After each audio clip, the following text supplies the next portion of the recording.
As I said, it's a pleasure to be back here with the National Council as the chair of this year's Defense Cooperation Panel. Particularly nice to hear General Austin's remarks and be here to discuss these issues at a time when many observers are sort of increasingly questioning whether the positive patterns of cooperation that the General discussed will continue or how they may evolve and what such an evolution may mean for the shared interests that the General addressed. My remarks and interventions today are made in my personal capacity and don't represent those of the Congressional Research Service. But I'm joined here today by three very able colleagues, close participants in and observers of defense issues and defense relations in the region. To my left, your right, Professor David DesRoches is a senior military fellow at the NISA Center at NDU and previously served as a director for defense policy at the GCC in Yemen.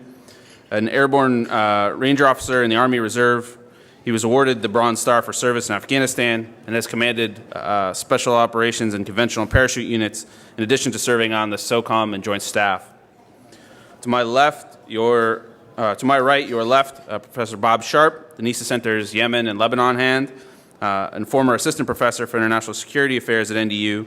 His experience includes 25 years as a British military officer, during which he served in command and staff roles in operations in Northern Ireland, Kosovo, the Gulf War, Afghanistan, and Cyprus.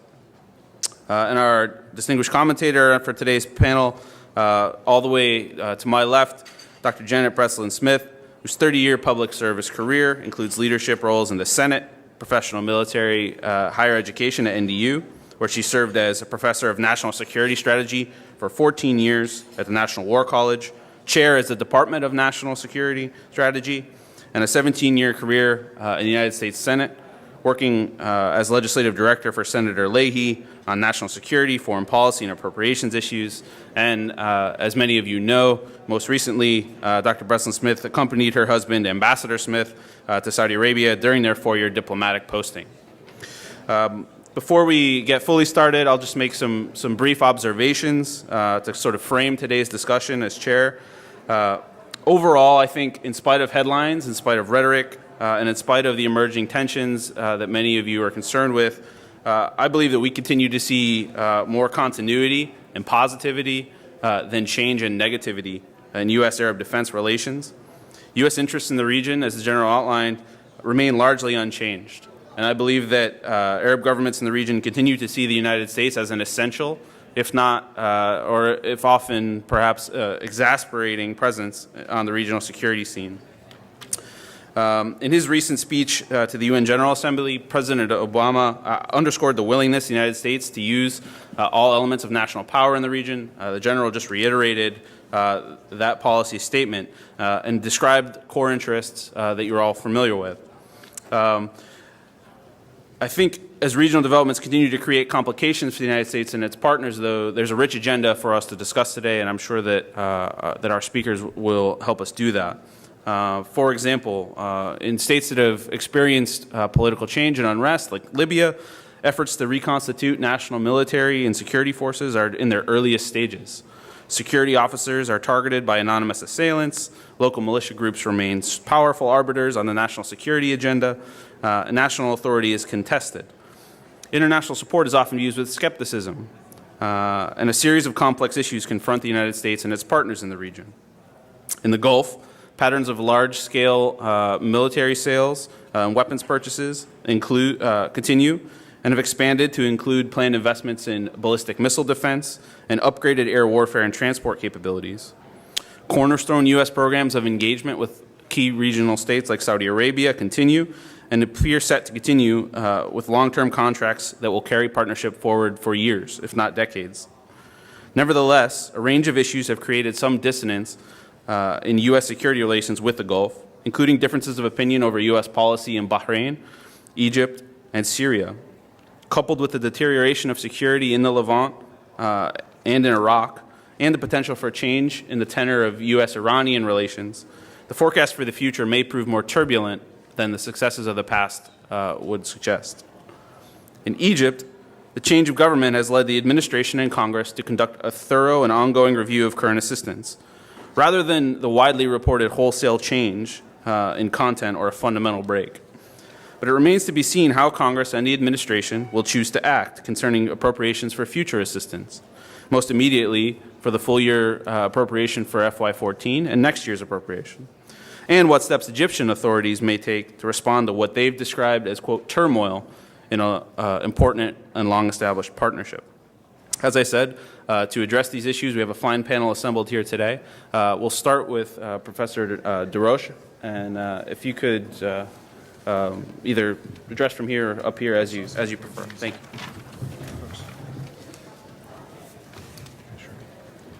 Thank you, Christopher. I'd like to thank the conference organizers, Dr. Anthony, Mr. Bosh, of course, Pat Mancino, the man in motion, distinguished scholars, ambassadors, businessmen, and of course, Colonel Sinnott, my brother in arms in Bosnia, and Colonel Stickney, a veteran of many parachute jump with me. Thank you for being here today.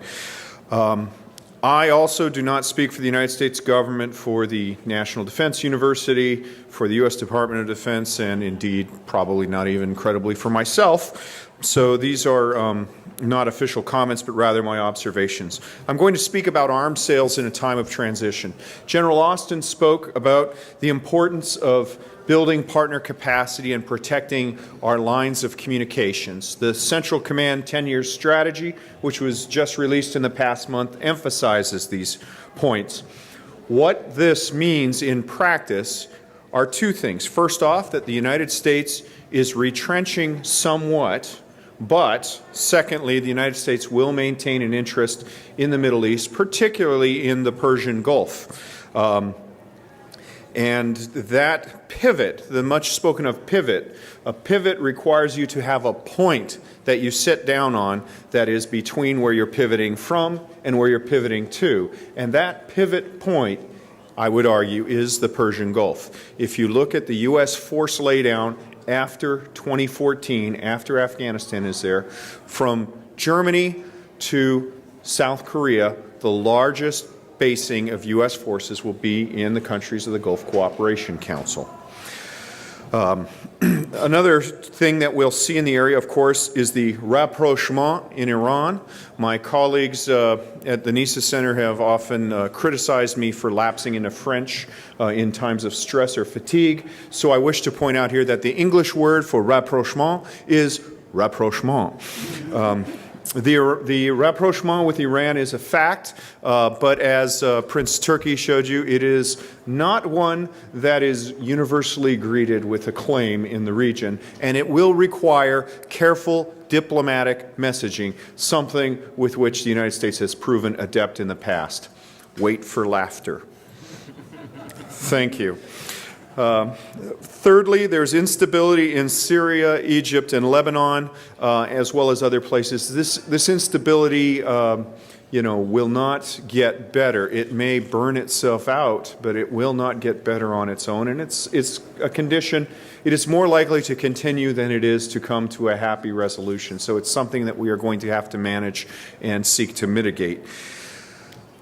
Fourth point, this is probably one of the last chances that we'll get for a meaningful Arab-Israeli agreement and a Palestinian-Israeli settlement. And the reason for that, I would argue, are demographic trends in the Israeli population.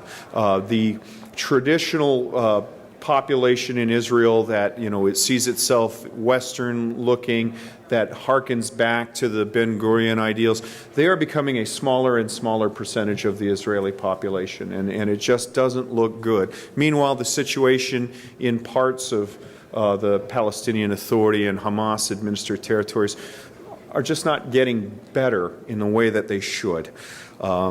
Fifth, the U.S. is and probably will remain the world's largest arms exporter by value, although I would argue not by lethality or by disruptiveness. There are many democracies which have an ethical arms export policy, but they're not really large arms exporters. The U.S. is the only large arms exporter that actually will refrain from a trade if they think that there's major human rights violations or the potential to exacerbate a regional arms race. Sweden, Denmark, these other countries, they will do the same thing, but they just are not in the same league as we are. China, on the other hand, will sell and has sold automatic weapons to Sudan, for use in Darfur. Even though the monetarily value of those is very small, 1/1000th, say, of the sale of the cost of the sale of THAAD to Japan, the Theater High Altitude Air Defense, the potential for destabilization and bloodshed from that smaller monetary investment is way out of proportion to the U.S. And then the final point of the environment is that the U.S. arms exporting regime is not fit for purpose. Quite frankly, our body of laws and practices governing the export of arms is designed to impede arms sales, not promote arms sales. And this is in direct contrast to some of our partners and commercial rivals, such as, say, the United Kingdom, which has joined up government, where when an arms sales is considered by the Cabinet, the Ministry of Defense, in the same breath they say, and this means 200 jobs in Glamorgan, Wales. Nobody in the Department of Defense or Department of State takes those considerations into account. They're just not responsible for it. They're just not responsible for it. That is extraordinary and almost unique within the world. So how do I put this context into the points I want to make? Well, I was a speechwriter for 7 years for a number of cabinet officials and general officers, and the lazy speechwriter's best friend is the good, the bad, and the ugly. For some reason, this spaghetti western has just a collective grip on our imagination, and it provides a beautiful organizational structure for just about any subject. So I am going to talk about, as we say in the United States, the good, the bad, and the ugly. First, the good. We are in a revolutionary period this month. The U.S. has finally overcome our squeamishness over the sale of standoff weapons, that is, weapons that have an over-the-horizon capability and 100-kilometer-plus range, to our allies in the Gulf. This is something that our allies in the Gulf have asked for years. It has impeded potential weapons sales because some of our commercial allies have offered over-the-horizon weapon sales, standoff weapon sales, and we have not. We've not done that for a number of reasons. One is because of our concern over the qualitative military edge with Israel, and the second is because we're concerned about introducing new weaponry into the region. But we've managed to overcome those, I'm guessing, in a lot of intense dialogue with the Israelis, and it is no coincidence that the sales of SLAM ER and JSOW to Saudi Arabia and the United Arab Emirates were announced at the same time that the sale of Osprey and aerial tankers was announced to Israel. So I think any objective observer would conclude that there was a quid pro quo there, but that's fine. Basically, the Rubicon has been crossed, and what this means is that QME has been addressed for standoff. As I argue, it should have been done 6 years ago. Our partners in the Gulf will now have the ability to operate militarily as peer partners with us, with a true standoff precision targeting capability for their aircraft. And perhaps most importantly, this advance provides our partners a measure of security and confidence that sets the stage for an Iran rapprochement.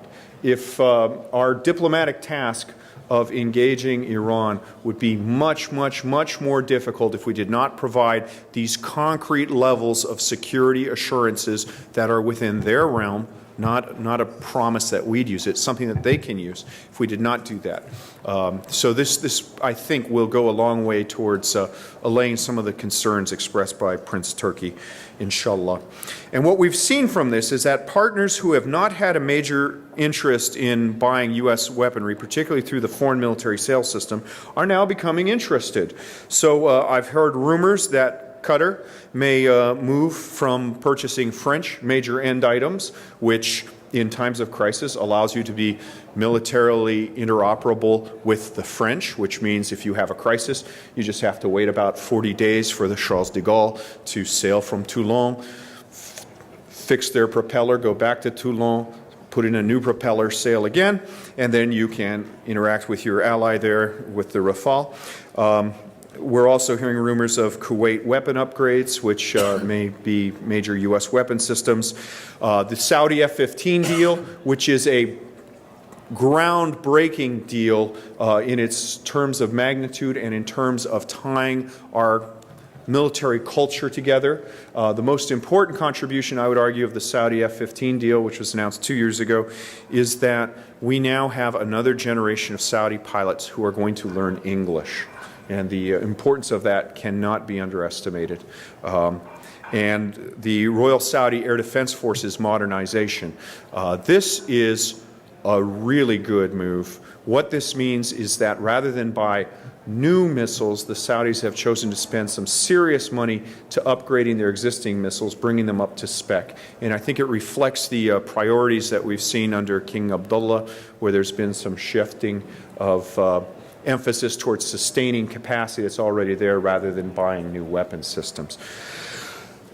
Another incidental benefit of that is that the Saudis in the air defense modernization case specified that they want to have professional military education for their air defense forces held at our institute, the Near East South Asia Center. That is a very, very prescient and wise investment in human capital, which is unprecedented in the region, and I think a very good thing. Professor Sharp may speak more about that.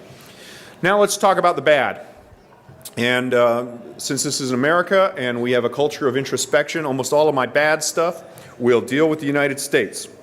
First off, what we've seen in the last 2 years, a rigid U.S. adherence to our arms export restrictions have led to the alienation of a key ally in Bahrain. We have applied our regulations and rules to Bahrain's detriment, and I would argue to our own detriment, because what we've seen happen, a country that we have no better ally than Bahrain, but the restrictions that we've made have allowed us to feel good about ourselves, but they've had little practical impact other than emboldening those in Bahrain who we don't want emboldened, basically the hardliners. What we have done is shown ourselves to be an unreliable ally by restricting the export of some commodities, and it has had almost no practical effect on the Bahrainis because rather than buy Humvees, which have a wide wheelbase, they went out and bought Turkish APCs, which have no export restrictions, that actually have a narrower wheelbase and are more suited for moving around there. Similarly, riot control agents have been procured from Brazil. So we feel good about it, but we've alienated this and we've emboldened the hardliners in the Bahraini government who we want to compromise.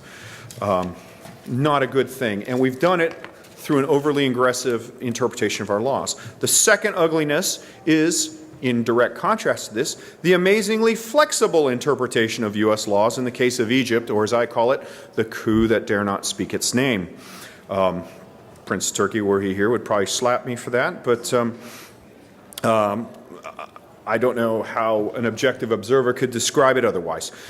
In Egypt, we have managed to gain no leverage, have no impact on Egyptian actions, and have undermined our reputation as a nation of laws by deciding that we didn't have to determine if a coup took place. If we don't have to determine it for Egypt, why do we have to determine that a human rights violation took place in Bahrain? The Bahrainis would be quite justified in asking. What happened then, after not determining if it was a coup, we then turned around and decided to stop the export of key spare parts and weapon systems. So what we've managed to do is compromise our virtue, then seek to regain our virtue after it has been compromised in an action which has had almost no impact on the ruling authorities in Egypt. Basically, our virtue is sullied, and the louder we insist that it isn't, the more silly our actions look. So what is the way out for this? Well, what I would argue is that now is the time to overhaul our Cold War era body of laws. The Arms Export and Control Act is older than I am. Okay, look at me. I have no hair. I have a hearing aid. I can barely walk. The time is ripe for this export of controls, of arms export controls. First off, we have declining domestic spending. Domestic defense spending. If we have any growth in our defense sector, it is probably going to be overseas, and we need to have a supportive body of laws in order to nurture that defense base, or it will evaporate. They will go from making combat aircraft to making toasters, VCRs, and the George Foreman grill. Secondly, Congress is in record low esteem right now. I don't know if any of you have noticed that, but I was gifted with a week of working as a bartender, and I think they need to show some improvement. This is a technical thing which both parties in power have decried. This is something that Congress can take action on relatively easy. Third one, Congress needs to show some success before the midterms. People in America are fed up. And this is something they can do. It is a bipartisan issue, and there is a strong link to domestic jobs, and we have not seen any real improvement in domestic jobs in the last 6 years. So, these are good, well-paid union jobs for the most part in the defense industry. So that's the good and the bad. Now, if you've been paying attention, you'd say, all right, you promised us the ugly. Where is it? Well, I'll be followed by Professor Sharp. Thank you.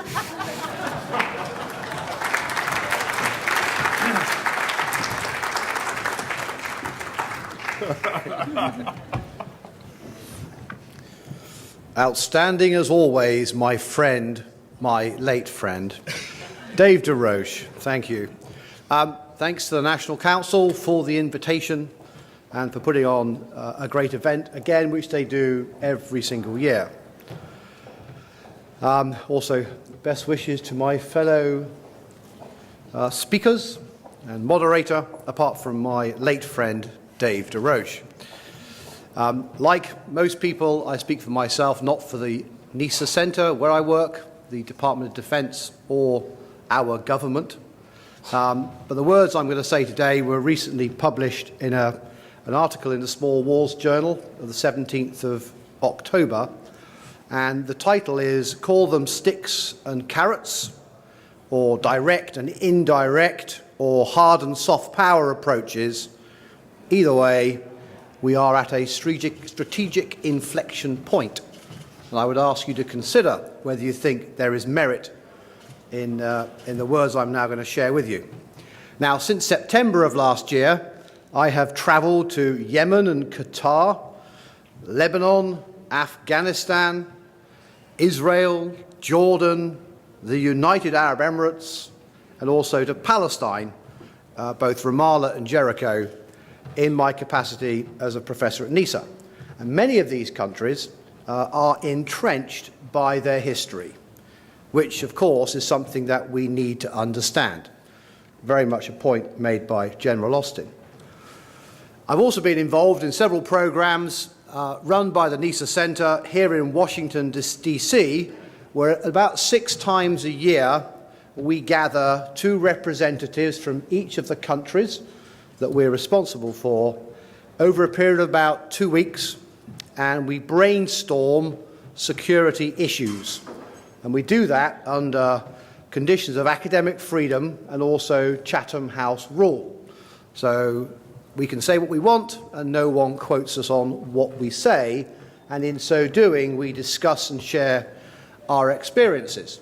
Now we then provide for policymakers and our stakeholders views and perspectives derived from that interaction.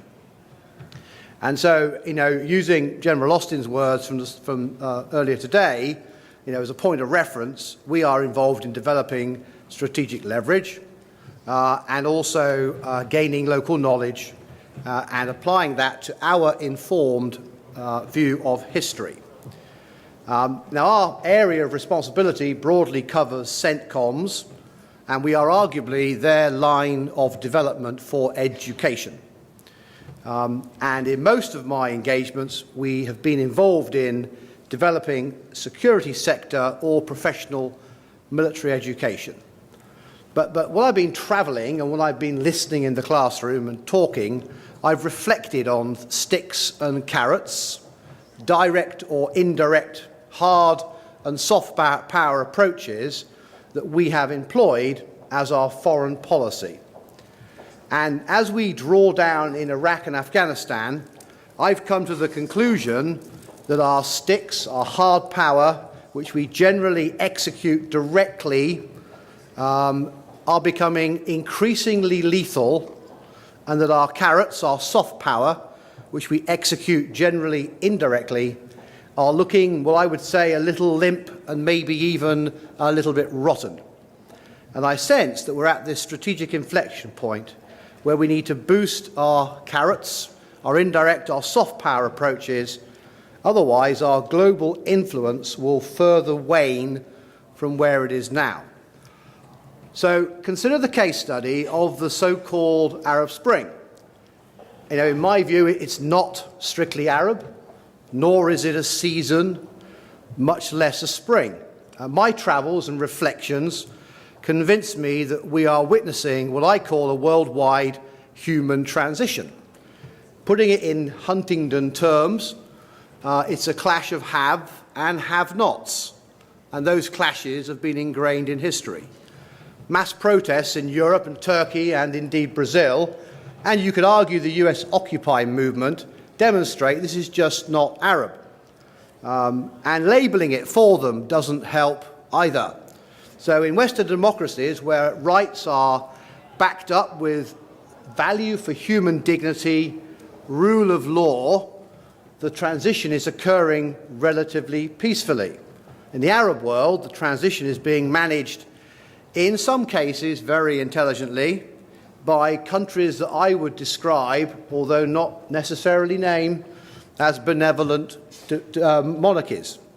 In the less benevolent monarchy category, the issues are more about power, resources, sectarianism, and standing within the Islamic world, rather than necessarily the have and have not issue.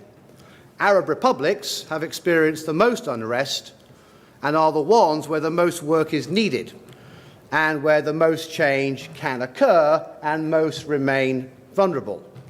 Now, good governance provides the solution in all these cases, but in most cases, good governance is merely an aspiration. It's not just that good governance is a new idea in some of the countries. It's also that the government lacks capacity and capability to bring about good governance. And so, in my view, there will be more revolutions and counter-revolutions to come. No surprise, I hear you say.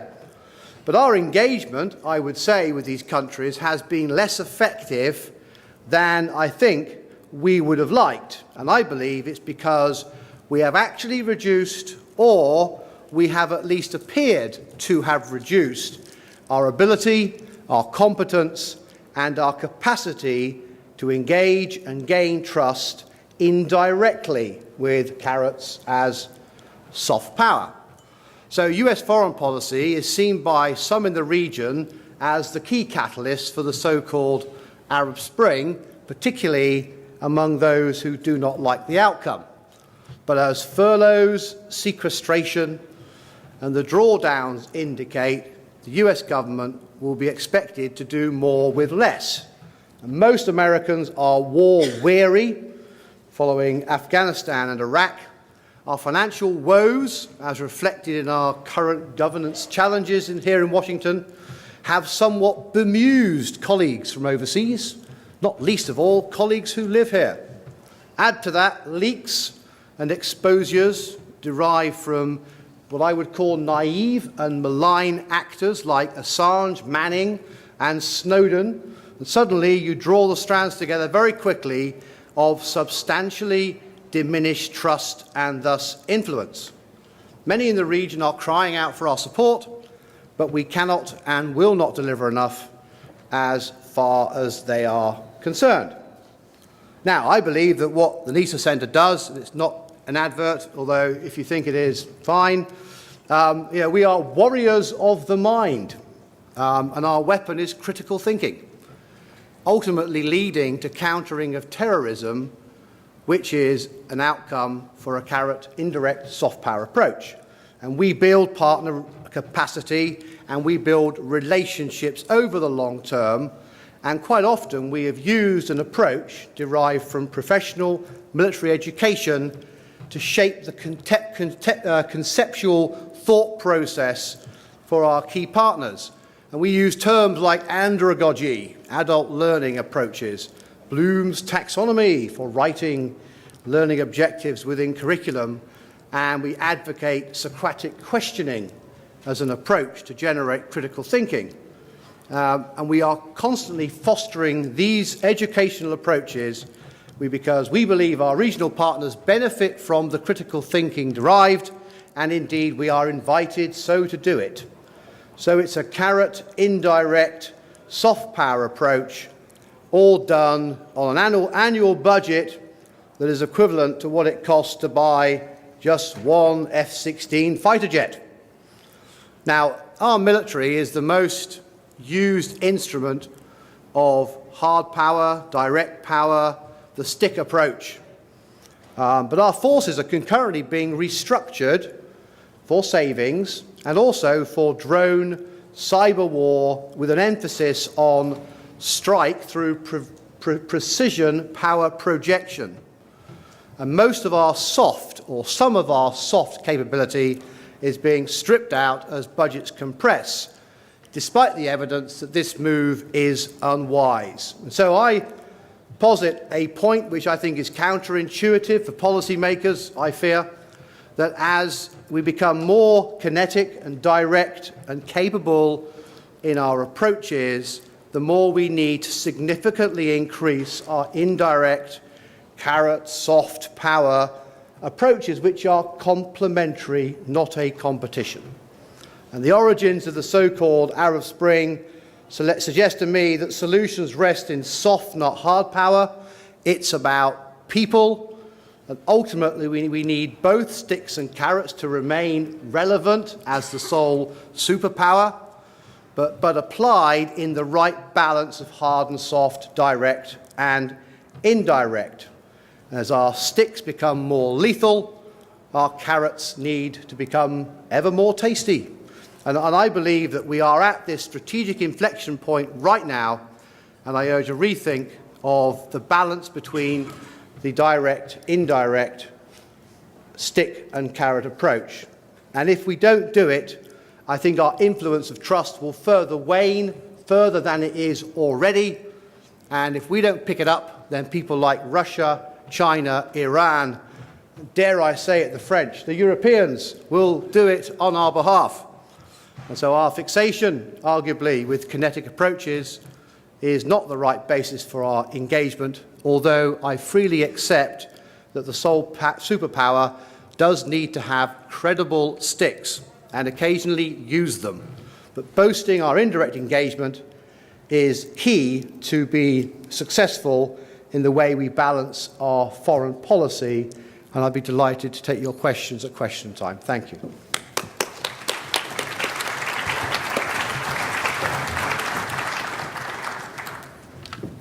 Thank you, gentlemen. Two provocative and interesting presentations. From Professor DesRoches, we heard some positive notes about new opportunities and capabilities, enduring partnership with the Gulf, but also some warnings about the dilemma that U.S. decision makers currently face between the sort of competing interests of flexibility and rigidity with pursuing both security interests and sort of the political reform and human rights agenda that others so strongly support. And from Professor Sharp, we heard a discussion of sort of two-sided U.S. approach and a plea, perhaps, to focus more on people-to-people interaction and refocus our efforts on building trust with our partners in the region. For more commentary now, we turn to Dr. Breslin-Smith, and after that, we'll get to your questions. So I encourage you to think long and hard about those and see the attendants sort of circling through the crowd and send those up our way. Thank you. Well, thanks a lot. I wish the room was a little smaller so I could see all of you at one time. It's an amazing experience for me to be with you tonight or this afternoon and reflect a bit about these questions. For 17 years at the War College, I taught geostrategic issues. I taught diplomacy, defense, and development, the 3 Ds we talked about in the mid-2000s, how U.S. foreign policy should be expressed. And I did look at life, and I taught that level of strategy, how do you look at the chessboard, the moves we make at the geostrategic level? And then for these last 4 years, I've had this remarkable opportunity in my life to actually take a break from teaching and from that type of responsibility and just to live my life in Riyadh, Saudi Arabia. And so for the last 4 years, I took the advice actually of a colleague from NISA who told me two things, to stop talking and to listen, and to let Islam wash over me, to let the culture wash over me, and not attempt to analyze everything, just live life. And so for the last 4 years, I really had this amazing, as I said, opportunity to listen. Now, obviously, Saudi Arabia is a society where women and men generally work in separate avenues, and so I also had the opportunity, I should tell you, for the first time in my life, since I had a professional career primarily with men in the United States, 17 years on Capitol Hill, when there were very few women in the beginning, and then 17 years at the War College. So for the last 4 years, I've also had a unique opportunity to be with women and listen to how Saudi women, especially the daughters of the women, girls that are my daughter's age, the next generation, how they see life. So the comments I want to make today, just briefly, is to step back a bit. I keep feeling myself have this desire, as I hear all the speakers, to try to dig a little deeper. And as I say, I've always been fascinated by the idea of what's motivation. What motivates a man to pick up a weapon? What motivates a terrorist to have a bomb? What motivates that action? We spent a lot of time talking about tactics, operational activities. But in the last 4 years, I really, as I say, I tried to give some thought to motivation. What is this debate, this conflict about? Right when I left the War College, I took some time off and wrote the first history of the War College, and it gave me the opportunity to read all of the memoirs and the letters of George Kennan, who was our first deputy commandant and was, as you know, the author of The Strategy of Containment. And he maintained a long relationship with the War College even after the time he went back to state. And when I looked at Kennan's letters, and I looked at his lectures, which were, by the way, published under the title of Measures Other Than War, which is what he taught at the War College, I realized that Kennan brought to that discussion an entire career focused on Russia and the Soviet Union. Kennan brought a depth of understanding. He spoke Russian. He knew Stalin during World War II. He had lived there. He had studied it. That was his professional focus in life. And by the time the Cold War started, Kennan brought to the discussion of strategy depth of understanding. And so he could design a strategy which reflected that depth of understanding. I was teaching at the War College on 9/11. I actually had an officer from Oman in my class, and we had fascinating discussions at the time. And I watched what we did, how we responded to the strategic threat in that era. When I look back to Kennan's time, not only did he bring a depth of understanding, but at the time, obviously the focus of the competition we saw in economic terms. It was Marxism, a socialist approach, a strong central government. We were fighting the war of ideas in the context of economic issues. And we designed a strategy not only with the knowledge of Russian psychology, the sources of Soviet conduct, the article Kennan wrote, we also designed a strategy to respond to those economic qualities. We designed foreign aid because we assumed that the motivation at the time for a man or a woman to join a Marxist party was built on economic motivation, poverty, resentment, class warfare. And so our foreign aid policy from the very beginning, our food aid policy, I was involved in that on the Hill, was designed to address economic motivation. After 9/11, I watched, as I was teaching at the War College, of how would we get our arms around this new strategic threat. And I realized that we have our own cultural issues to deal with. It is very hard for us to talk about religion. It's not polite to talk in my mother taught me. It's not polite to talk about certain things. And yet, what we were hearing in the public statements of our opponents were comments made with religious references. When I watched our policy start, as we tried to think about this issue, we again are focused, as it's normal for a nation state, we focused on other nation states. We did try to go back to the idea of economics and think this is a relationship between poverty, and there's no denying that that's an aspect, but we focused on that. But I find in the last 4 years of listening that I can't separate out the fact that my friends in Saudi Arabia told me that Islam is life, and how they were struggling themselves within the context of the kingdom and within the broader regional, the friends I met from Egypt and from Jordan, from the region wide. I had a sense, especially with the next generation, that certainly has aspects to media and social media and all the technology, that there is something happening right now. And that goes to my second point that I would just want to make a comment about. If I'm advocating in the first level that I think we need, in addition to diplomacy and defense, we need depth. We need depth of understanding of the region. And as I say, I acknowledge this is difficult for us to think about. We need depth of understanding of Islam and of the culture and of the history. How do they look at life?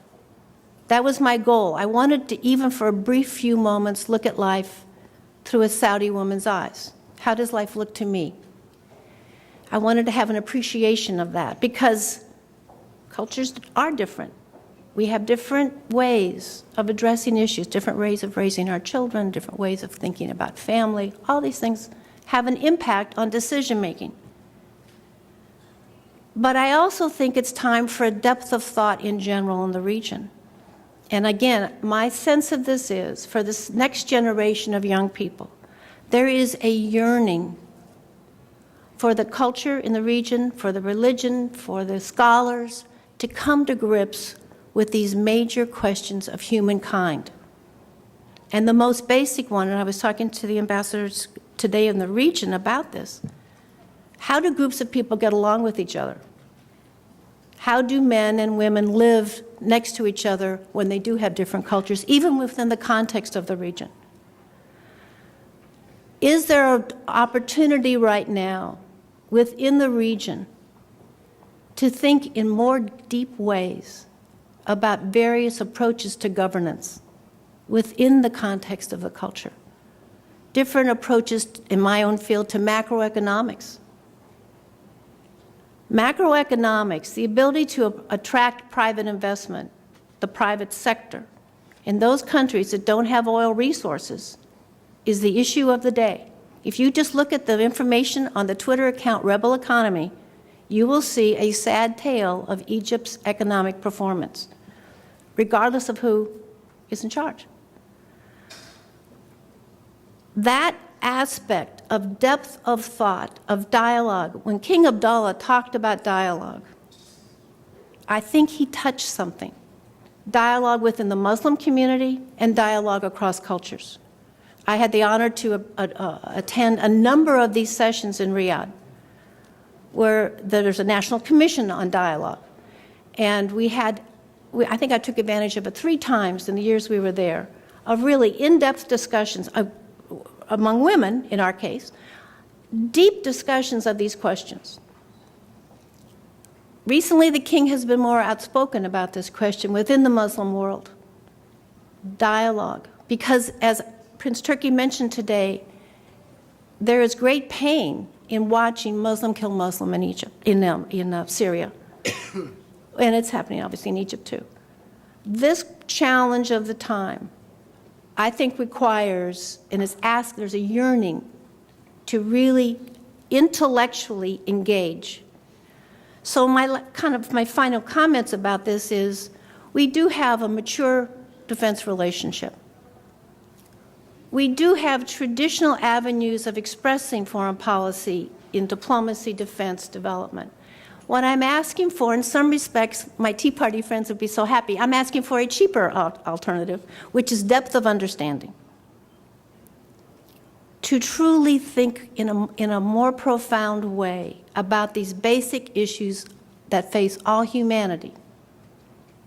We know how to protect, we know how to defend, but can we live in a way that addresses needs? I have a sense, looking at the tribal traditions in Saudi Arabia and in the region, there's an opportunity there to rethink some new approaches to this, working their way up. Instead of a parliamentary system coming down with established parties, is there a way of thinking new thoughts, indigenous to the region, on how to do this? I think part of what Bob's talking about in terms of critical thinking, things that are happening within PME, I think you're going to see expressed across the world of knowledge.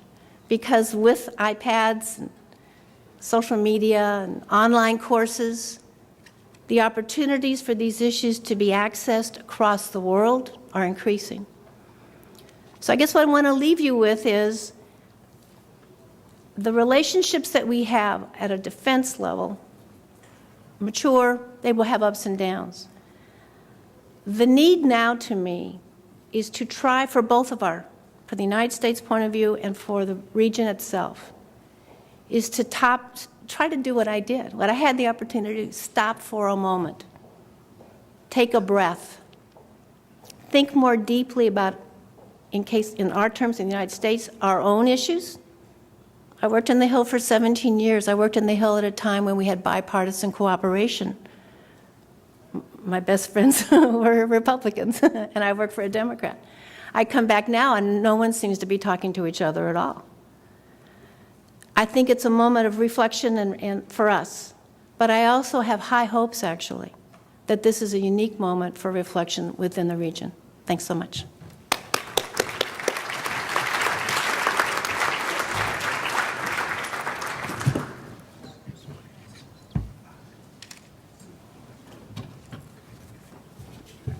Thank you very much, Janet, for those very insightful observations. First, before we turn to your questions, I'd just like to give both David and Bob an opportunity to respond to that as practitioners of PME and you know, as people on the front lines in the defense sort of lane of the road with the sort of engagement and reflection that Janet discussed. Do you have any thoughts you'd like to share on?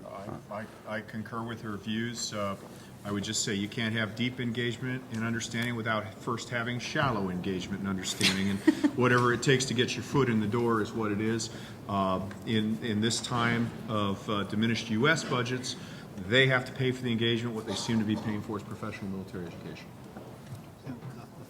Sure. And just one sort of further privileged question.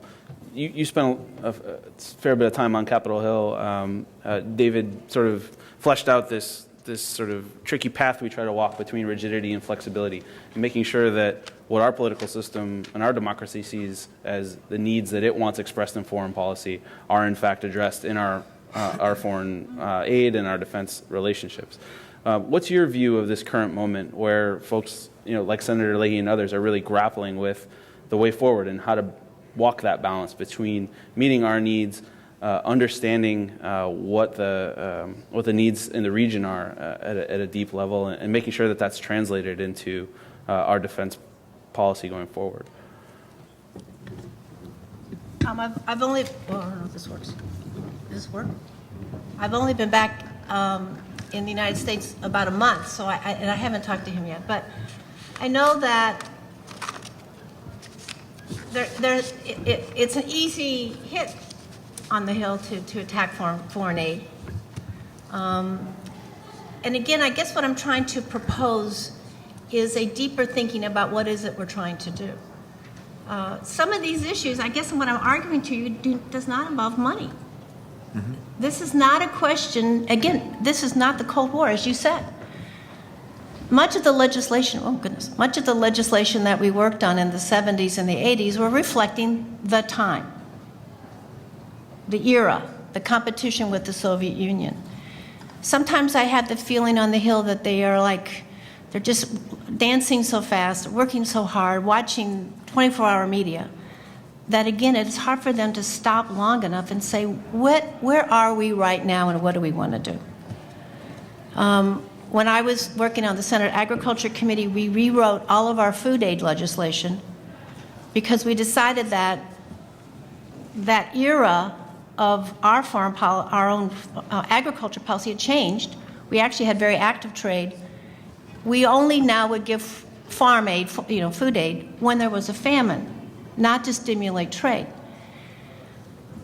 We had the luxury, Senator Lugar was our ranking member, we had the luxury at the time to really give about 8 months to just studying this question and thinking about it. And again, it was an era when we worked together. Senator Dole, Senator Lugar, Senator Leahy worked together on that question.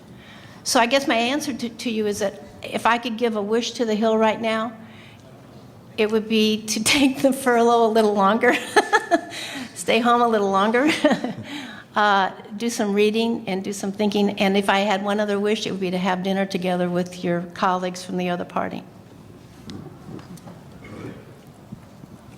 Thank you for that. We'll turn now to some questions from the audience. And the first one I want to turn to here, I think, gets at the question of trust that was really sort of at the heart of Bob's remarks. How can both U.S. defense policymakers and their counterparts in the region approach questions such as this opportunity, potential opportunity, and potentially risky opportunity of engagement with Iran, with an eye to this sort of trust, when you at the same time have sort of very disruptive regional developments going on, the conflict in Syria, the military buildup, and then a sort of a change of course by the United States. Questions about the sort of fundamentals of the relationship with a close partner like Egypt. What is the panel's advice? What are your individual views about sort of managing and maintaining trust in a volatile environment where there are really sort of decisive issues on the table that could change the course of a region in a way that we haven't seen it for decades?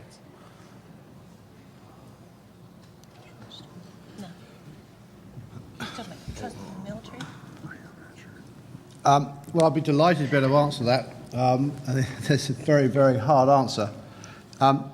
There is a component of trust that comes from compliance. And there are cultures around the world where telling somebody what to do rather than asking them can generate as much trust as asking them to do something. I think it's got to be a long-term engagement whereby you've got to build within the capacity of these governments that we interact with and develop that over the years. People who understand, and in our institutions, people who understand. So that when it gets to a point whereby we need to have some discussion and maybe it's drawn to a close, you can pull two people together who have maybe 15 years ago attended an institution of education perhaps, to try and empower them to try and find a way forward if conventional approaches are not occurring. But you see, what we tend to do is we tend to disengage and we just pull out completely, leaving a vast hole, which makes it very different, very difficult. So, for instance, let's just take Iran, for instance. We have a professor at the NISA Center who has met with the late president, or the last president, Ahmadinejad, in environments where he has been able to discuss with him US approaches. This is being cleared officially through our government for him to do it. I have met with Iranian academics in Beirut as part of a conference that occurred in March of this year, where the Lebanese invited the Iranians, and because there was considered to be no benefit to Iran by us talking to them, and because we are engaging them under academic freedom and Chatham House rule, we were able to talk to them which I think is an approach that we should try and foster, because if you can't talk, then you're wasting your time. We maybe have to be imaginative in how we apply our rules and regulations with respect to engaging some of these people. And coming back to my first point about compellence, which I saw raised a few eyebrows, I mean, you're talking to people if you choose not to talk to them. You know, it's a technique of negotiation. Stay silent. But I think what we need to do is think these things through over a slightly longer term and set conditions for when we may need to engage with these countries in the future. David, anything to add, Jen? Trust is a very amorphous thing, and it's situational. I would just say that clearly a precedent comes into trust, but the other factor is what the stakes are. So if the stakes are very low or if the stakes are very great, then trust seems to be enhanced either because people say, well, it doesn't matter if the trust is betrayed, or because they say we have no option because the consequence of not having trust are incredible. So on the one hand, you have like a U.S.-Canada border dispute. On the other hand, you could have again, rapprochement, like Britain and France setting aside their centuries of mistrust and coming to an agreement at Fashoda. Yeah, Professor Sharp is I think, correct. It requires management. Turning to a question from the audience about the U.S. image in the world, and sort of adding one of my own, I think about sort of Arab governments and Arab regional image in the United States. It seems that many in the Arab world view the United States' recent decision-making as not based on sort of the core strategic interests that President and General Austin laid out so directly, but seems to be rather short-term, reactive, and rather reliant. What is it that regional audiences need to better understand about the U.S. national security decision-making establishment, the way that it works, the way that it doesn't work? What are the top 3 things that you think they ought to understand? And also, because you gentlemen and Dr. Breslin-Smith have spent so much time interacting with folks from the region, what does the Washington audience really need to understand about national security decision-making in our sort of key regional partners that gets lost in this shuffle, that becomes so easy to sort of stereotype and mischaracterize decision-making processes among partner governments? What do Americans need to understand about our bureaucratic process? Sure, sort of both, I guess, right? It's a sad tale. We have a complicated government. We're a large country, powerful country. We have extensive bureaucracies. I used to teach a class on bureaucratic culture, which allowed our war college students to really think about what is the culture of the State Department. What's the working culture? What is it at DOD? What is it in the intel community? How are the Marines different than the Air Force? And all of that was really helpful because we do have cultural differences. For them to understand, if they're in an interagency meeting, why does the State Department person act the way he or she does? So that type of knowledge of what gets you promoted, I think helps a lot for the actual participants in decision-making to understand. I think for the government, as our country as a whole, I think for most people busy with their day-to-day lives, they hope somebody is thinking seriously about this and working it through. People have joked about our nation is that while we're the most powerful nation in the world, we're not that interested in the world. And there's something to that. So I think there's a degree of wanting to delegate that responsibility above. I think for foreign countries looking at us, and again, one of the things I was trying to get at is maybe we're also at a moment in life, and especially in the region, where the Middle East itself is going to stand up and take responsibility and an engagement with itself. That our role is, when requested, support. But is there going to be a new intellectual engagement there that would stimulate a creative period that we have never seen before in terms of new ways of approaching the issues, as I said before, of governance and macroeconomics, the two key issues of the region. I would. That's interesting. I would say the top three messages from them to us, from us to them. We should be communicating to them that our values are enduring. Okay, I don't think that necessarily is clearly articulated, but that our politics and our policies are not. That our system of government prevents it, but our values are enduring, and that we are generally ahistorical. So don't tell us all about your problems from 30 years ago, because we don't care. We're in the solution set. We're Americans. We want to fix things. We want to move forward, not all this what happened before. So that's what I would say would be, and their message to us, I think, would be something like that they view their values as similar. And I mean some family values and some beliefs, some similarities. That their politics are enduring rather than not, as in our case, and that they are entrenched by history rather than apolitical. And, we should maybe think more about the similarities rather than the differences. The point I would make to observers, both foreign and American, of the U.S. government is that people tend to assume rational actors, and exactly as Dr. Breslin-Smith said, bureaucratic politics and structure are not necessarily rational, nor do they produce a rational outcome. The U.S. government was not designed by an intelligent being. It is scabbed up over a period of years in response to various crises, and typically the pendulum swings from underreaction to overreaction, underreaction. And so what we've seen is the formation of a series of bureaus and offices that have specialized responsibility.